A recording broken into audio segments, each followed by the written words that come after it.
Hi everyone. Great to see so many of you joining us promptly. We'll just give everyone a couple of minutes to join the call before we make a start.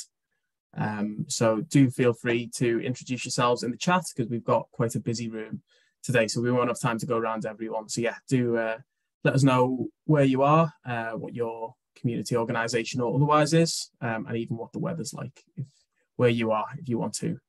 I was also asked, just to make it easier for us to see who everyone is, if you could all just, on the participants tab, rename yourselves with your full name and your organisation. That would be great, just so we can see who's here.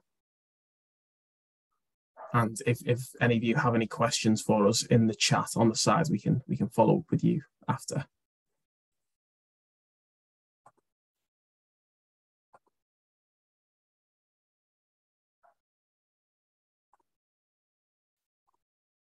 And yeah, as I said, do feel free, everyone, to introduce yourselves in the chat on the side there as well once you've done that.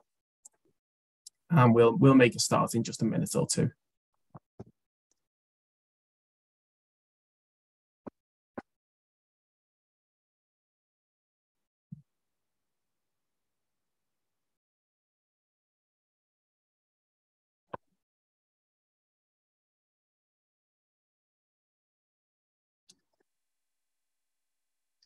Hi everyone who's just joined. For anyone who didn't hear just before, if you could all rename yourselves with your full name and organisation, that would be great.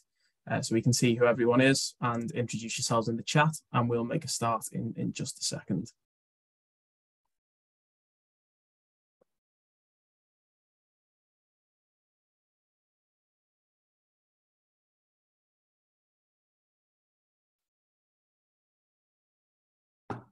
Seems pretty changeable weather across Yorkshire and the northeast from your answers in the chat there. Just give everyone another minute I think we've just got a few people still joining the call. So do keep introducing yourselves in the chat there.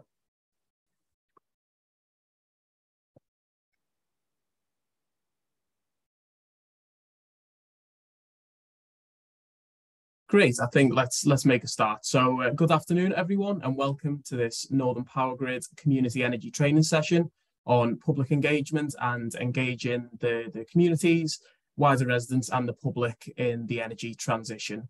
We're really pleased to be putting this session on with Northern Powergrid and to be joined by Unity and Southseed, who are going to give us some presentations and help guide us through the breakout sessions that we've got, and be on hand to answer questions. Two really interesting organisations doing great work. Lucy, Michaela and Amelia are going to be presenting for us, and yeah, got some really exciting projects going on there.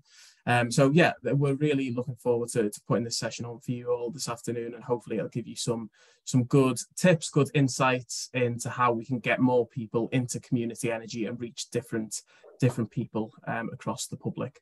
We're putting this session on today because in direct response, really, I think about a year ago, we had one of our previous community energy training sessions, and someone asked, how can we have a session on how to engage the non-usual suspects, is how someone put it, because I know a lot of you are from experienced community energy groups, others just starting out who are looking to reach out sort of to the wider public and get more people into energy issues and community energy in particular.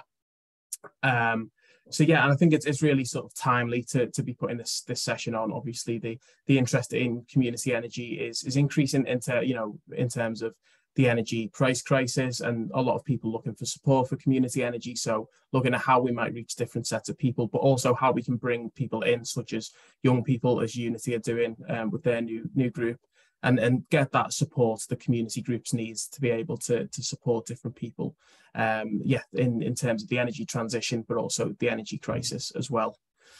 Just before we make a start, a bit of housekeeping. We do like to get your sort of thoughts and your feedback during these sessions. And as we did with our previous training session, we're going to be using Menti to get that. So George has just put the link and the codes to it in the chat. So we won't be using it loads and loads, but at the beginning and the end of the session, we'd be really keen to use that to get your thoughts. So it's really easy to do. on either just a web browser or on your smartphone as well. It works really well. So do please log on to that when you can, and yeah, give us your thoughts throughout.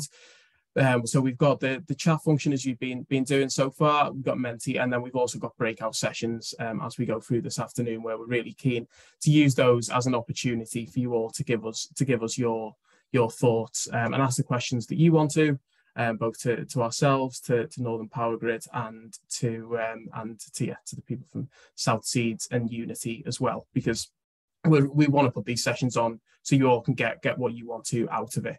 You know, I think this session in particular is a little bit different from ones we've done in the past. And you know, it's really about looking at net zero and the energy transition as much from a social point of view as a technical one, and looking at how we can bring people with us, make sure ordinary people can benefit from the energy transition as well, because at its best, that's what community energy is all about, really. So yeah, as I said, looking forward to this session. George, if we could just get the slides up as well, just so we can go through our agenda, so you can all, as I'm sure you've already seen, you know what we're going through this afternoon. So yeah, first up, we've just got a couple of introducer questions on Menti, and then I'm going to be handing over to Lucy to go through how South Seeds sort of puts themselves at the heart of their community and engages residents in energy issues, and look at how different community organisations can do similar things. And then we've got a breakout session to discuss that, and sort of get us thinking about how best we can engage different people in net zero. Then we'll have a quick comfort break, chance for everyone to get a tea or coffee, before Michaela and Amelia talk about Unity's new Youth Empowered group and how best we can get young people into community energy, because I know that's a bit of a key issue that we've been through on sessions like this and others over the past couple of years, when we've been working with Northern Powergrid on this community energy programme. And then in that breakout, again, we've just got a chance to discuss that, and a chance for everyone to ask questions, before we just wrap up with a few more Menti questions. So yeah, as I mentioned, just to start off, I really want to just get an idea of who's in the room, really, so we can get an idea of the type of experience everyone's coming with, and what your experience has been so far. So if you'd all be able to log on to menti.com and then use the code that's at the top of the screen. I'll give everyone just a minute to do that. That would be great. Because I know a lot of ways that the community groups can go and reach out to people and put on, and do really good engagement. Depends on how many people you've got, how many years you've been operating, in terms of the local people know about your group and what you're up to. And obviously, if you've got less people in your organisation, you might want to reach out to more people to bring more volunteers or staff members in, and sort of build that up. So yeah. Great to see some responses coming in for that. I think a few newer groups, but good to see there's a few with quite good representation in your community energy organisation. So yeah, for anyone who's not on that yet, it's just if you go onto menti.com, and then the code is just at the top there.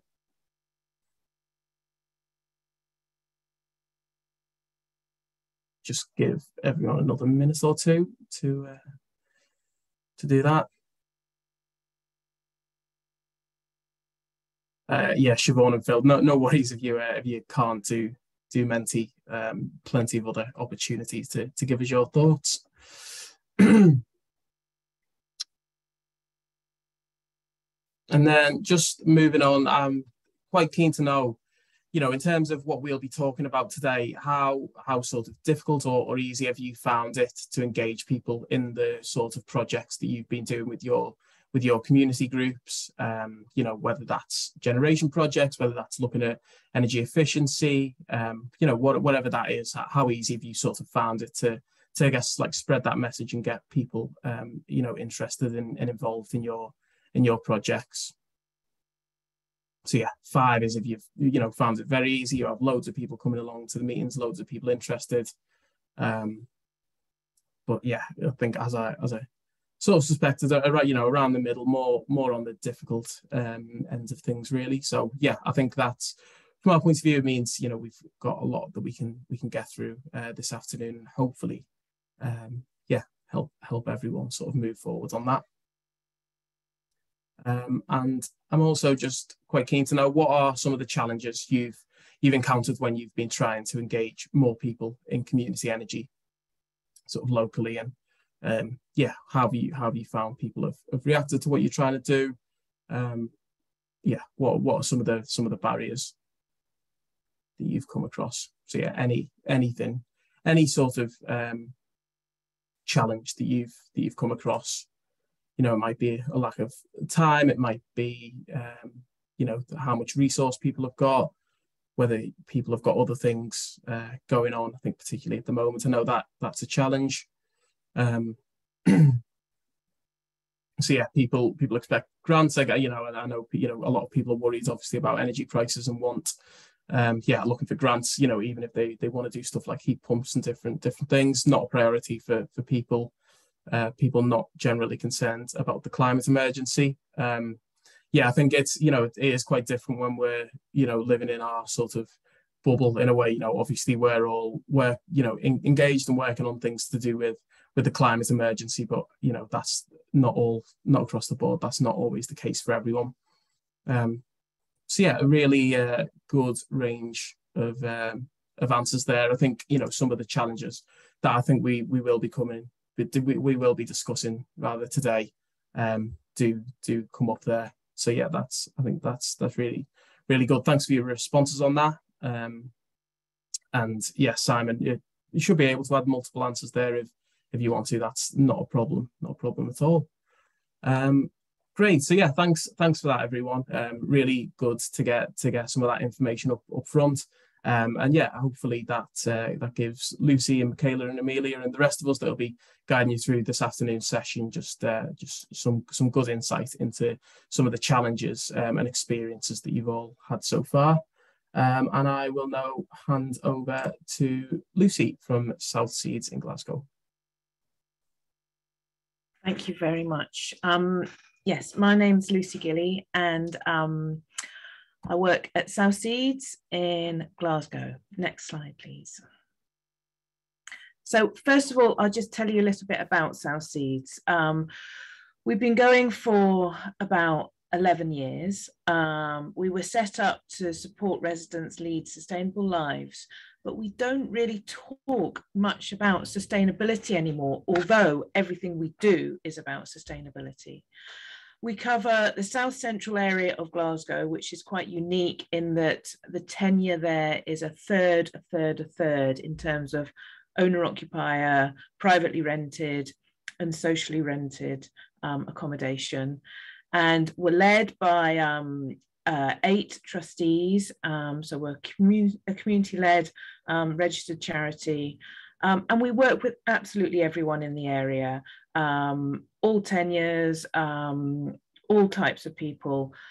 We've got a tool library, we've got community gardens, we've got an energy saving service, and we've also got lots of short life projects that we put on now and then as well. Next slide, please. The most important thing about South Seeds, I think the most groundbreaking thing, is that we're on the high street. We didn't start off on the high street. We started off on a back street, and we moved onto the high street in 2016. So we'd been on a back street for 5 years, and the difference was night and day. This high street is a really busy high street. We've got a fantastic corner unit. It's a densely populated area. You can see all those tenement properties there. And that's our real key to engagement, is we are where people need us to be. Next slide, please. So I'm just going to go through some key principles that we've developed. We didn't have these at the beginning. We've learned the hard way. But these are the things I can say now that we actively do. So first of all, enabling good communication. Our energy officers see clients face to face. We were back in the office as soon as we could get back in the office. So we book an hour's an appointment for all clients so that there's time to find out exactly what the issue is with the client and what they want to know. and what they want us to do. We built a screen in the office so that clients and energy officers didn't have to wear face masks, and they could just talk freely on either side of the screen. And you could pass bits of paper over the top of the screen if you needed to. And we're always pleased to see clients, and we always ask clients about their day, about the rest of their lives. We're always going to bump into people again. Even if we solve their problem, we'll see them as we're walking up and down the street. So we keep on very good terms with everyone. Next slide, please. Now, this, I think, is absolutely key. I didn't really understand this at the beginning. I thought when I was organising and setting up a community energy project, it was all about staff time, that I had to get funded staff time to be able to get a successful community energy project. But that's just a small part of it. The most important thing is to value the time of the people you're engaging with. Otherwise, they won't engage with you. So we really value people's time. We make sure it's easy for people to drop in and ask us a question. They can come in and ask us a question anytime. Doesn't mean they can have an appointment at any time, but they can just run things by us. That's fine. And then when we will book clients in for an appointment at a time that suits them. We write the appointment down on a card, give it to them so that they've got that. If people have emergencies, we say, look, come in, there'll be a no-show at some stage, we'll see you then. So we make sure that we can see people, because at the moment, if you came in at the moment and you wanted an appointment, it would be October, you'd be getting an appointment, we're that busy. But if it's an emergency, we'll see you sometime today. And if we need the time of a client, we always recognize if we need the time. You know, sometimes we need to write a case study, we need to interview clients, we need to ask them a bit more. We need to get information from the clients for our funders or for our purposes. Then we make sure that we give them a high street voucher. I would give £20 for an hour of someone's time, and then it means that they can give that to a childminder or to their pal that they've missed their appointment with, or whatever. You know, their time is really important. And at the moment, we're asked by the media all the time for real people, so that's something that we've had to do quite a lot of. Next slide, please. So the other thing is taking people seriously. South Seeds, we always seek to solve the problem the client comes in with. So people will come in with, they might want a voucher, they might have high bills, you know, but we will seek to solve that problem. We're not going to use the opportunity at the start to tell people about sustainability, climate change, or energy efficiency. We're going to solve their problem. And once we've solved their problem, then we can move on to other things. And we probably will get as far as energy efficiency and sustainability, but it won't be the first thing that we do. So we advertise that we help with energy in the home. So that means that people can come into us with the, you know, quite broad issues. You know, people come to us wanting to know about air source heat pumps. People come to us for all sorts of energy issues, and we've got information on everything. So we resolve the issue the client is worried about, and that means that they can relax. And then once we've found a solution for the client's problem, they are much more open to energy efficiency advice. And then we're able to offer a home visit. We're very lucky here that most people are less than 20 minutes walk away. So sometimes we can do a home visit during an hour's appointment. We can show people how to take a meter reading, or even look at heating controls. Someone came in today, there's so many scam texts about this £400. So someone came in today wanting to know more about that. It was easily solved. Next slide, please. And it's really important with any service that people aren't judged, but people don't feel judged. So we make no assumptions about our clients. We are open to everyone who's a resident in the area. The only people who are turned away are people who are outside our area. And so we don't, at no stage do we guess information about the client. The client is with us, so we'll ask for information from that client. So I wouldn't guess if someone owned their home or privately rented their home or was in social housing. I would ask, you know, what kind of home are you in? What's the tenure of your home? And the same goes for someone's meter or something like that. We just ask them. It's their information, and they can give us the information that we need. Next slide, please. So the other thing is to demonstrate what we do, so that not just say to people, we do this, this, and this. It's like, show people what we actually do. So we publish case studies. I don't know if you probably can't read that, but it's on our website and it's on our social media platforms as well, that case study. And you can see the screen there with Poppy, the energy officer, on one side and the client on the other side. We share information on social media, but we've also got really big windows on and people see us working with clients all the time as they walk up and down the street. But residents also share our outcomes by word of mouth. Which is fantastic. They tell people how we solve their problem.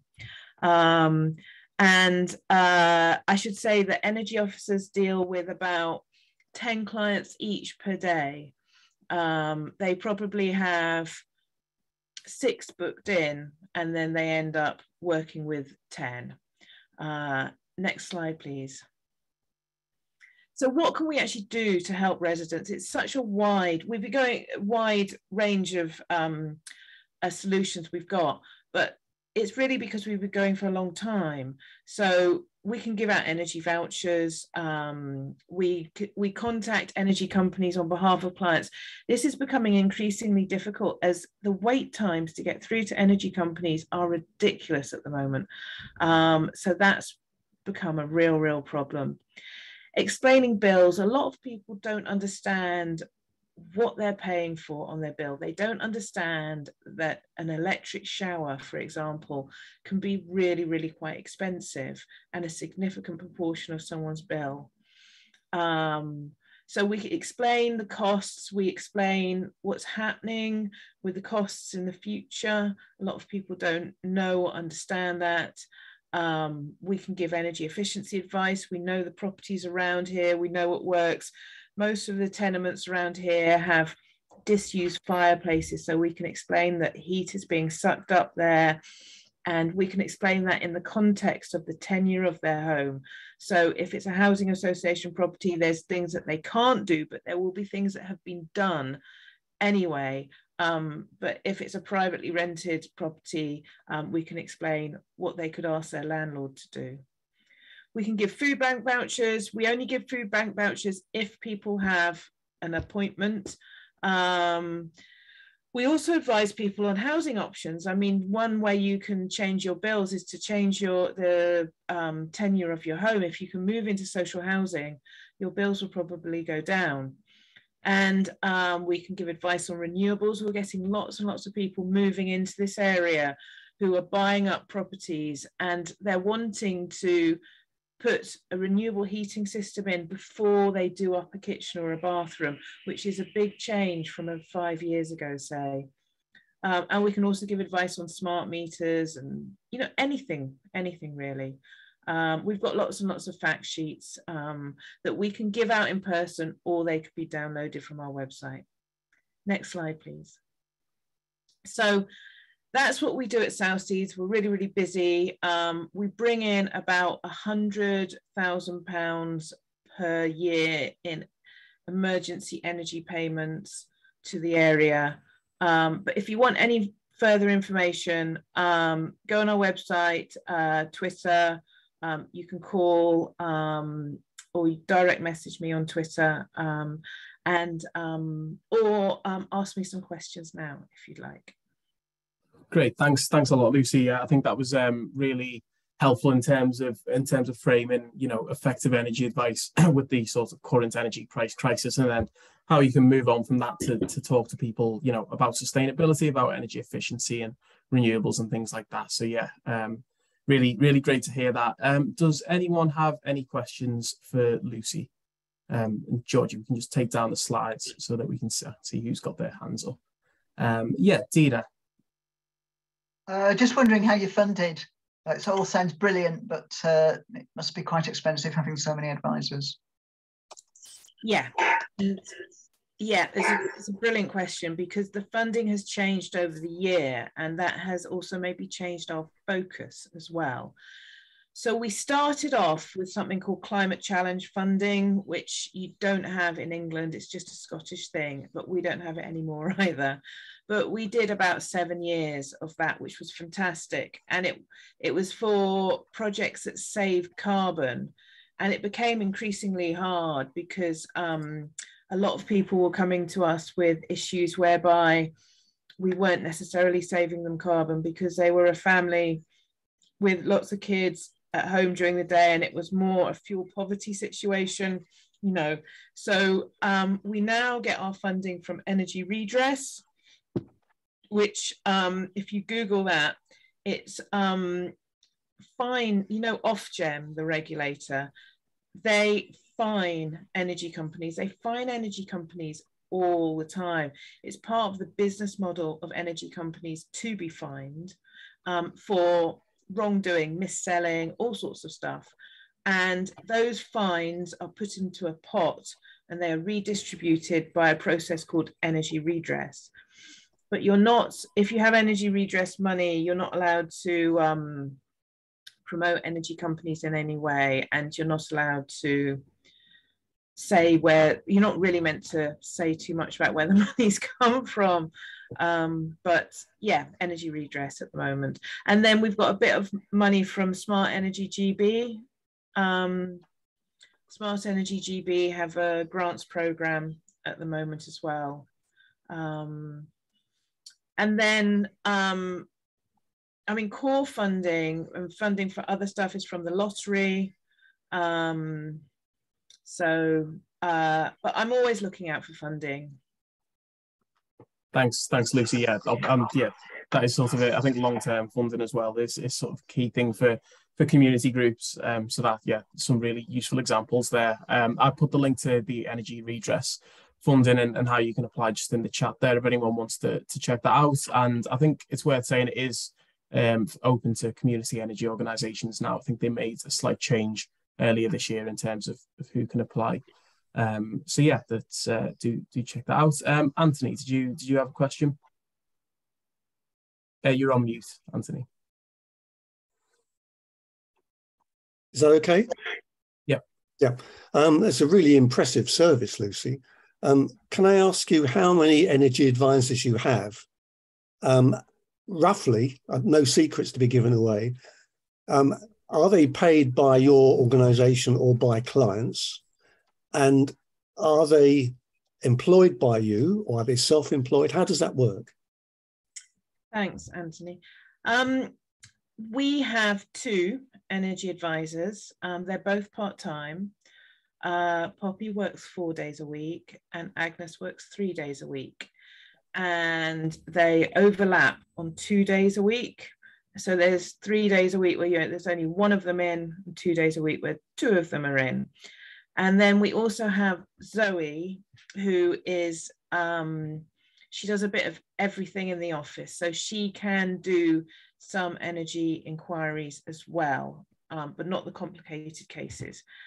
All the staff are paid by me. I get the money in.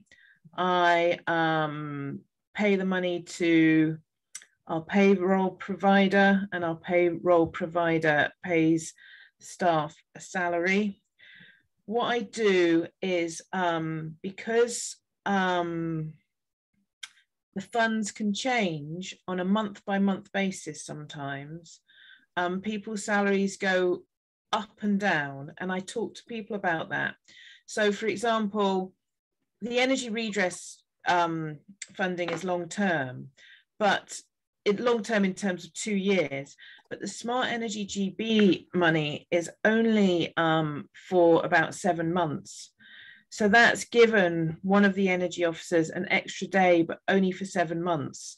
And she knows that. And I asked her if she wanted it. And one of the energy officers wanted the extra day, and one of the energy officers didn't want the extra day. So she knows that her salary will go back down to 3 days a week in January. Interesting. Can I just ask you, how were they trained? So it's very hard when you recruit to, I've recruited for energy officers for 11 years now, and we've had loads of different people being energy officers here. And what people have to have some capacity to understand energy and understand numbers and etc. And obviously we look for that in an interview scenario. But the most important thing is that people have got to be good with people. So we always ask people what's their experience of working with people. And if someone's had a job as being like a barista in a coffee shop or worked in retail in some way, that's always a huge plus in an interview situation. So when they come here, what we hope is that we hope we never have to interview for 2 energy officers at the same time. So one energy officer will learn from the other energy officer, if that makes any sense. We put all energy officers through their City and Guilds energy awareness course, which used to be about £1,000, but now it can be done remotely, is a lot less. I think maybe 300 or 400, I'm not sure. The Scottish one is slightly different to the English one, so they have to do the Scottish one. And once they've done that, once they've actually worked with clients here, they do learn on the job, and they get a lot of support from the rest of the staff here.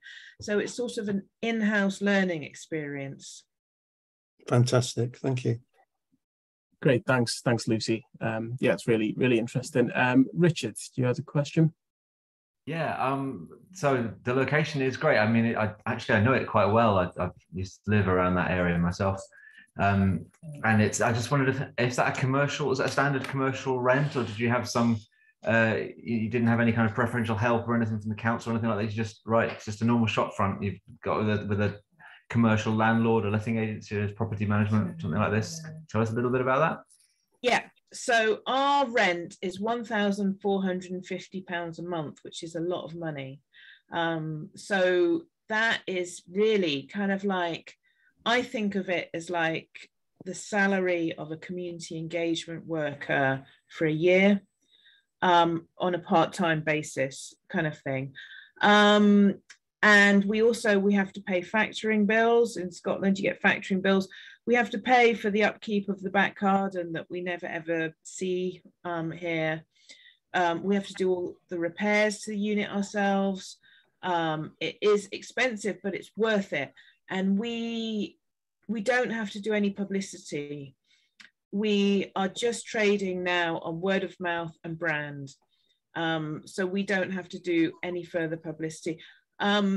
In Scotland at the moment, if you are a charity, you are exempt from rates, so we don't have to pay any rates, which is great.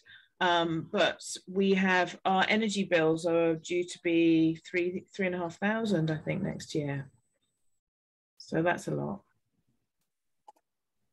Yeah, thanks, Lucy. Yeah, I was just wanting to pick up on one point you just mentioned. You said you trade on word of mouth now and sort of having that shop front, so you don't have to do any publicity anymore. I'm just thinking of, obviously, we've got some people on the call that obviously aren't at that stage, so they want to grow. What sort of publicity did you used to do before you got to this stage? So we did everything. What we didn't, my rule of thumb, because we've got short life projects and new projects, so we do publicity for other stuff at the moment, it's just energy. We've got a queue out the door. We don't need to do any publicity on. Is my rule of thumb is never ever do more than 50% of your publicity online.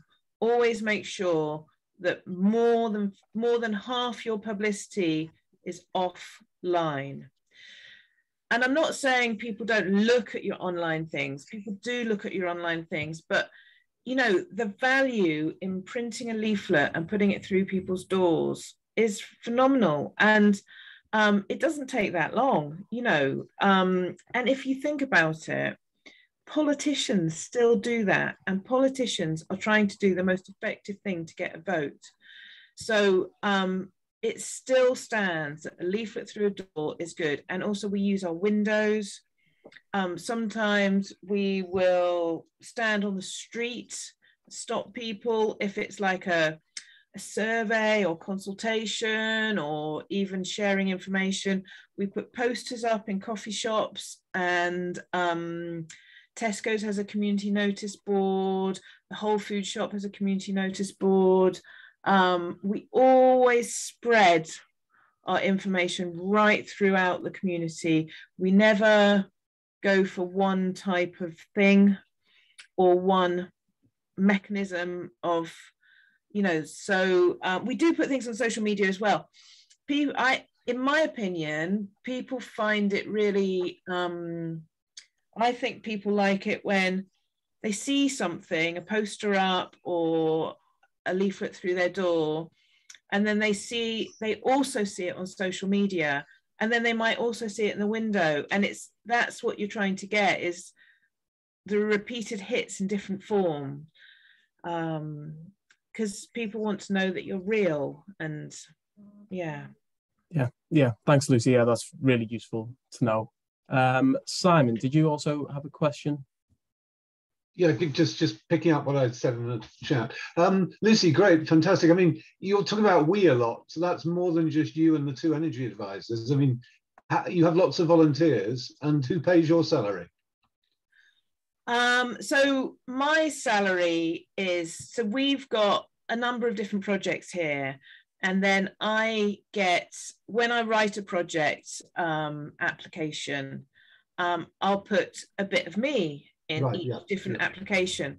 So in the energy redress, there's a day and a half of me. Right. So I've got to try and get 5 days a week, which I don't always manage. But so my salary goes up and down a bit as well.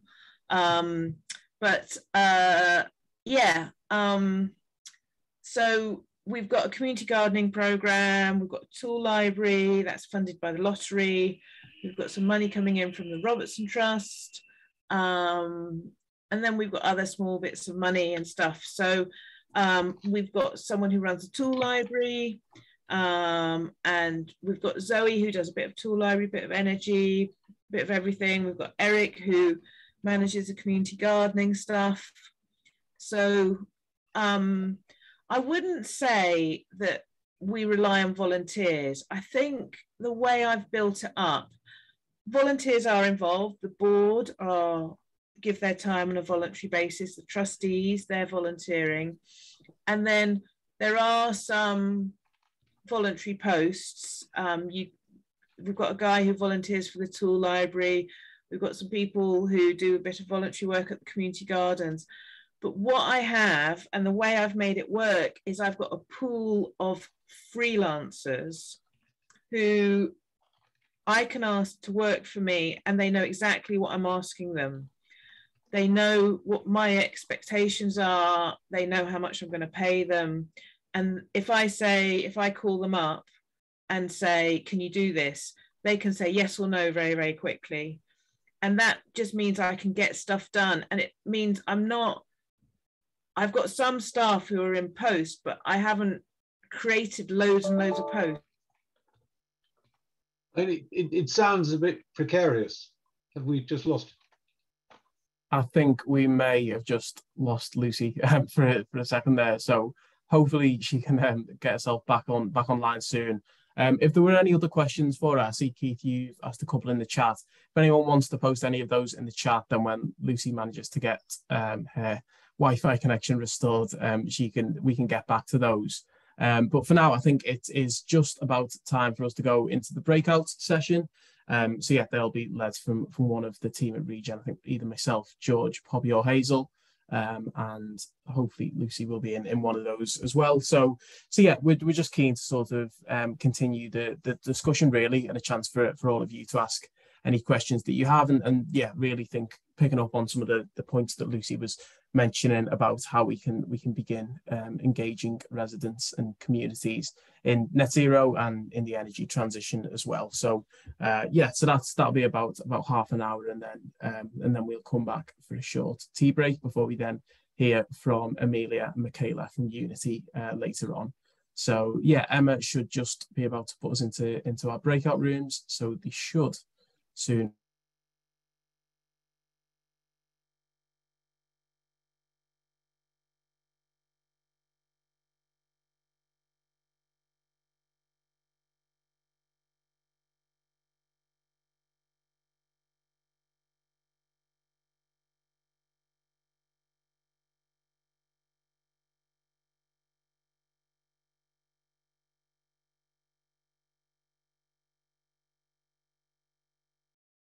Great, I think everyone is slowly joining us again. So yeah, as I mentioned, really excited to be joined by Amelia and Michaela from Unity this afternoon, who have been developing a new youth-led community energy group, and they're going to talk to us about ways that we can get a group that is not typically the most represented in community energy groups more involved, which is young people, obviously, and ways we can do that so that so yeah, all of our community energy groups can have more resources, more support, and ways we can do that. So once I think we've got most people back now, and I will just ask George to get the slides up, and then I will hand over to both of you, Amelia and Michaela. Great, thanks, Kai. Hi everyone, my name is Michaela Cryer and I work for Unity. Unity, for those that don't know, is a joint venture between Octopus Energy and Mid Counties Cooperative, very much focused in the community energy space. So the core part of what we do at Unity, the bread and butter, is power purchase agreements. So we buy the power that's produced by community-owned solar, wind and hydro schemes. That energy is ring-fenced via the REGOs, and that's put into the domestic tariff. So if you're a domestic consumer and want to support the community energy movement, one way is signing up to the co-op community power tariff. So that's kind of the day-to-day kind of role of Unity, but the real kind of part of our existence is to really support the movement. We see community energy as a vital pillar in kind of the climate crisis. We all know we need more renewables, we need them now, and ideally community owned as part of the just transition. So Unity also exists to try and support community energy where possible. So I know from the earlier chat with Lucy and seeing the chat, there was quite a few discussions around funding. So just thought I'd highlight at Unity, we do offer grants twice a year to partner community energy groups, and we also offer a loan facility for groups at the construction phase, a bridging loan facility. So if anyone is interested in any of that, please get in touch. But conscious we're not here today to talk about that. We're here to talk about Youth Empowered, which is a community energy group that Unity has helped facilitate. It is an independent community energy group, but the real focus of it is trying to empower the next generation. So Amelia's going to talk you through that now. So I'll hand over to you, Amelia. Well, thank you. So yeah, hi, I'm Amelia, and I'll start off with a little bit of background of how I, a young person, have ended up in community energy. So just over a year ago, at the ripe old age of 22, I stepped into a role in renewable energy, not knowing what community energy was. I was disconnected from its potential as I'd never come across it before. However, the more I worked in it and the more I researched into it, the more I fell in love with it. And now I truly believe it as a solution to the energy and the climate crisis. However, there is a problem here. young people and people who aren't so young as well are actively searching for ways to lead impactful lives. However, they are blissfully unaware of the incredible solutions that you have all created already. So surely it's really efficient for us to invest our time in attracting and integrating young people in our world today. Next slide, please. So young people are often underrated. There are many misconceptions because we've grown up in a different environment. We are dedicated to social media, and this means that sorry, my voice is going a little bit shaky, I don't know why.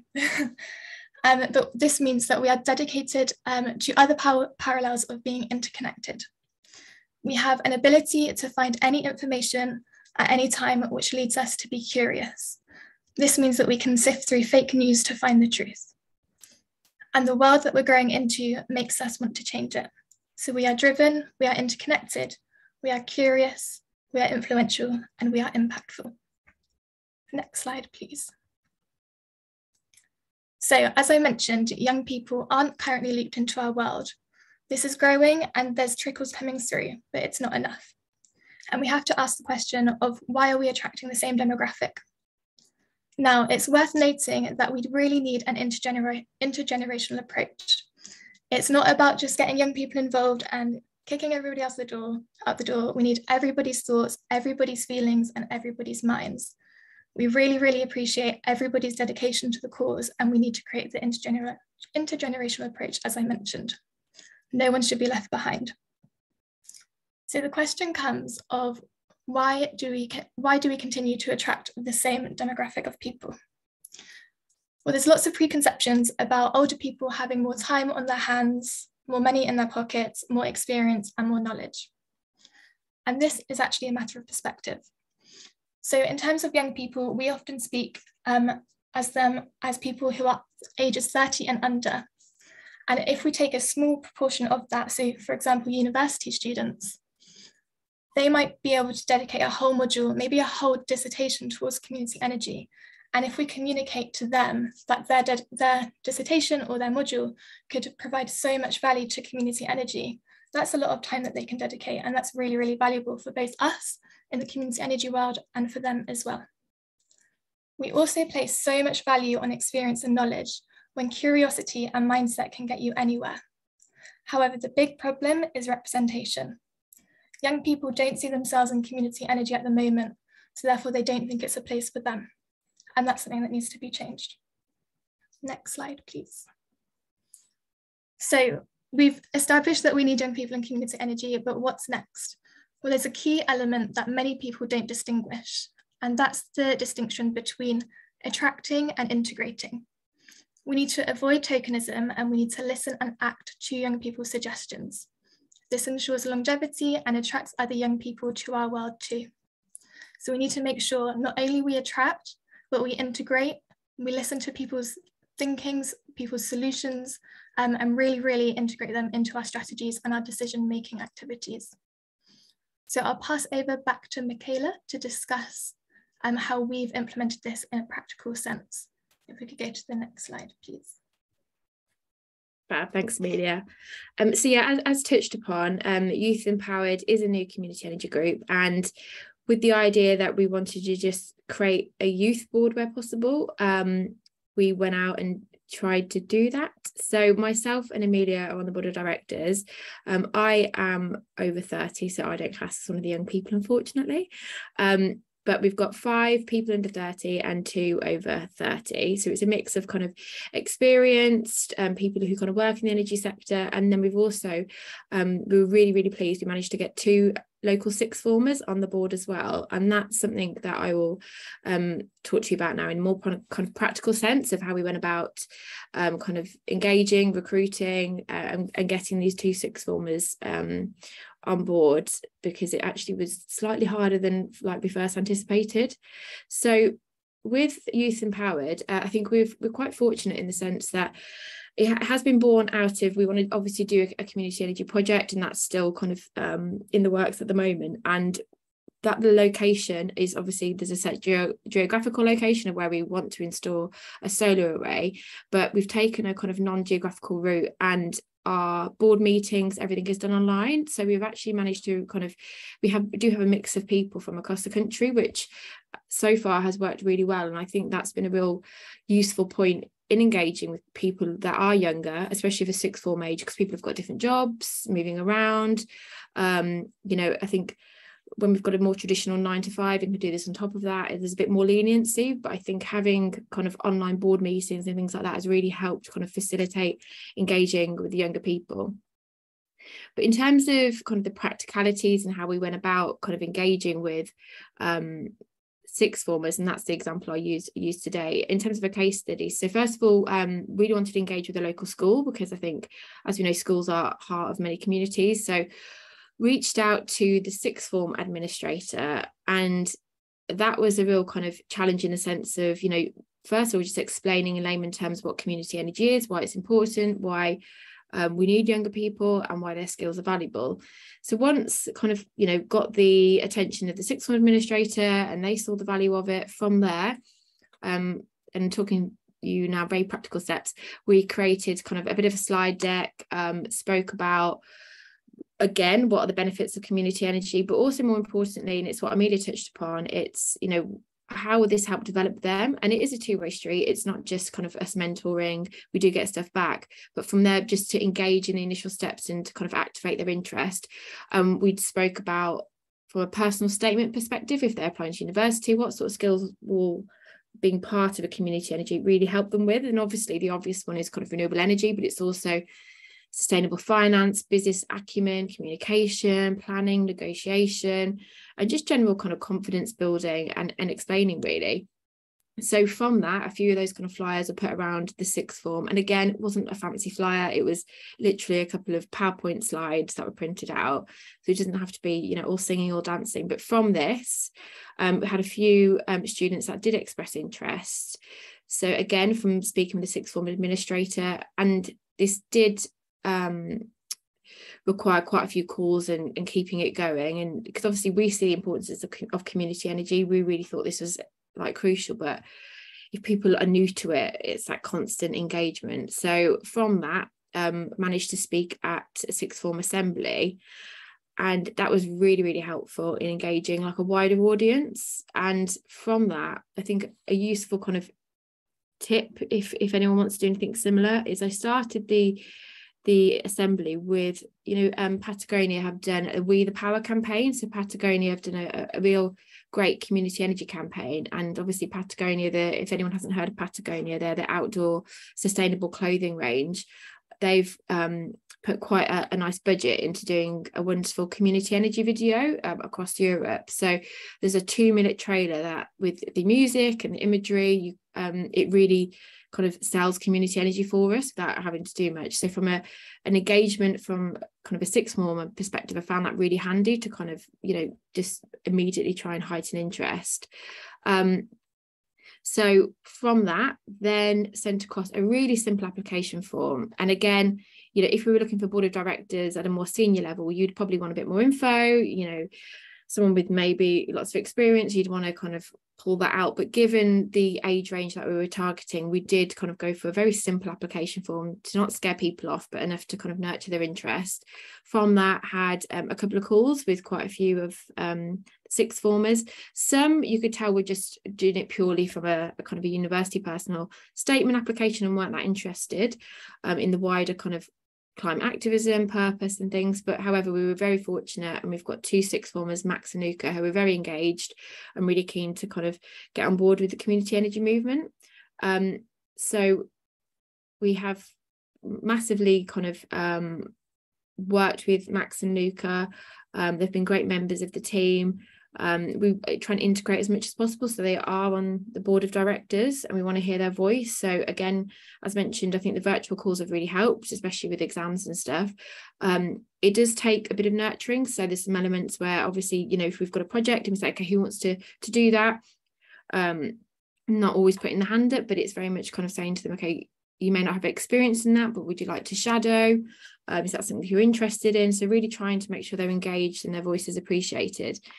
And again, it is a two-way street. So they have highlighted things to us. So one example is in terms of how we communicate as a community energy group. They've highlighted a communication tool called Discord, which I had never heard of, but apparently it's the new cool communication tool. So Discord is what we're using. So some suggestions like that have been really helpful. So it's definitely a two-way street. So just wanted to share on a real kind of practical level how we went about it, because it's not always kind of as straightforward as one would think. And so with that being said, Max, one of the sixth formers who I've mentioned, actually recorded a little video. So George, if you wouldn't mind playing the video so we can hear directly from Hello Max everybody, himself. I am Max. I'm a student from the Cotswold School in Bourton-on-the-Water, the village where Youth Empowered plans to open their first community energy project. Having this opportunity with Youth Empowered, for me, personally, is a really big thing. I'm very passionate about the environment, and I think a lot of other young people are as well, with the rise of Greta Thunberg and other young environmentalists around the world. We want to do our bit for the environment, and an opportunity in community energy is a brilliant way for young people to A, be involved with their communities, and B, make a positive impact on the environment. By using more sustainable sources of energy, we can cut down emissions and make our planet a much, much safer place to live in for the future. And it's because of the future that I believe young people should have an active role in community energy, as it's the future that we will be living in. Great, thank you. And then back to Amelia. George, if you wouldn't mind, the next slide, please. Thank you. Cool. Yeah. And I would probably just emphasize that being part of the board of directors for Youth Empowered is strangely empowering as well, because you feel like you're genuinely making a difference in a place that makes an impact. And when you can understand community energy and you start to understand the systems, you feel more integrated and you feel like you're closer to be able to make a change, because often I think young people feel so far away from feeling like they can make a difference just because they don't have access to those kind of systems. But we spoke earlier about how to attract and how to integrate, and this is our suggestions to you as to how you as community energy groups can attract young people. So a few groups: schools, universities, apprenticeships, and green circles. These are just suggestions, so run with them if you like and be inspired, build off the top of them as well. So with schools, as Michaela mentioned, you could ask to talk at their assembly, you could run a session for sixth formers and find out what clubs they run. They might run some geography clubs, some renewable energy clubs, so you never know what's really close by in your local school. And with universities, you could reach out to energy degrees, you could offer placements, experience, or even help with their dissertation. With apprenticeships, you could reach out to young people in green apprenticeships, and whilst you might not be able to offer an apprenticeship, could you help somebody and kind of be a mentor for them during theirs? And then finally, for attraction, green circles. So there are loads of green circles that attract young people who are really driven by the climate crisis and wanting to make an impact. An example of some of these are COI, which is the youth network for like the COPs, so COP26, COP27. There's the Future Leaders Network, Young People in Energy, and Catalyze Change, which is a group of young women who are super driven by sustainability. Next slide, please. So now we're going on to how to integrate. So all well and good attracting, but how do you actually listen to them and how do you integrate their thoughts into your decisions? So the first one, obviously, we've got board of directors, similar to how we've done in Youth Empowered. So be influenced and be guided by young people in your strategic decisions. The second is to set targets. So could you aim for 2 board of directors to be under 30 in a year, and potentially 25% of your member base to be below 30 as well? Doesn't have to be that number, but if you set targets, you'll be more likely to achieve them and more likely to implement pieces of work to achieve them as well. Mentoring, could you offer mentoring to a young person who comes into your community energy group, and can you share your networks? Networking is a huge, huge aspect of career building at the moment. So if you can share your networks and give them out to the young people, they'll be so, so grateful, and you'll only amplify their impact even more. Raise their profiles. So share their work on your community energy group's socials. So once you've got someone in, show them that you value them, show that you're impressed by them, and showcase to others that you're proud to have them as part of your group. And lastly, if you can, obviously this isn't always doable, but pay for their time. Or if you can't afford to pay, show them that you value them in another way. So potentially that's through mentoring or raising their profiles as well. But yeah, so that's kind of an overview of how we believe community energy groups can integrate young people. And if you go to the next slide, please, would be open for any questions that you may have as well. Great, thanks a lot, Amelia and Michaela as well. Yeah, that was really interesting run through of, I guess, how to both practically and philosophically, involve and integrate young people into community energy groups. So yeah, hopefully that was useful for everyone. And we do have time for questions. So George, would you just be able to take down the slides so I can see whose hand is up? But I think Vicky, yeah, did you have a question? Hi. Could you just run through the safeguarding aspects and things that you've needed? I know with the colleges we've worked with, we had to have certain policies and sign certain forms and provide insurance and things. So just interested what your experience was there. Yeah, happy to share. I mean, from speaking with the sixth form and the students themselves, we haven't had, I think because they're over 16, which I'm presuming, Vicky, your students have been as well. We haven't actually come across that so much because they're board of directors and you can be on the board of directors from over 16. We've kind of, for any kind of, if we were to use any imagery or photography, we've obviously taken a permission slip, and we've kind of had their kind of consent and they've signed up. But because I don't know if it's maybe slightly different because they're on the board of directors, and it's actually not, we recruited them via the college and the sixth form, sorry. And when we first spoke to the sixth form, there were a few kind of checks from that perspective from the sixth form, but beyond that, it hasn't been something that's been so prevalent, but maybe that's because of the position, I don't know. Great, thanks, Michaela. Yeah, that's good to know. Were there any other questions for Amelia or Michaela?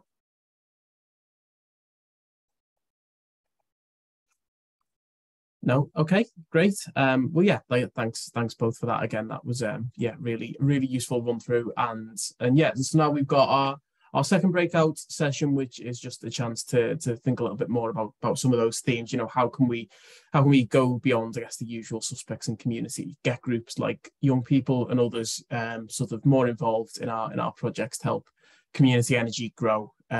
So yeah, just in a minute again we'll be going into breakout, and then we'll come for just some final thoughts and yeah, a bit of a wrap up as well. So yeah, thanks again, Michaela and Amelia. And Emma should be putting us into breakouts in just a minute.